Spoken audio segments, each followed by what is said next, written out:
Hai Kak, jemput masuk. Baju ni baru sampai Kak. Wow. Cantik. Baju ni cantik tau Kak. Tak panas, material satin premium. Kalau Kak tak minat yang ni pun ada juga Kak. Dia ada puff, jahit dia dekat sini. Sama pula dengan baju Kak pakai tu. Kak, ni pun ada macam-macam pilihan juga. Ada skirt, ada seluar, ada macam-macam lagi. Akak nak yang mana? Banyak pilihan kat butik ni. Pendek. Saya pun banyak tau. Yang eksklusif, macam-macam corak ada. Pilih je nak yang mana.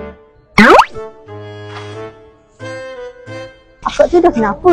Banyak dah aku offer tapi dia diam je. Nak beli ke tidak tu? Akak ni letih dah aku ikut dia ni. Aku ni sebenarnya nak beli baju. Baju ni tak beli kat sini awak ni. Semua cantik-cantik. Jadi kita tahu nak beli yang mana. Cuma beli yang lain sikit. Boleh tak? Senang rupanya.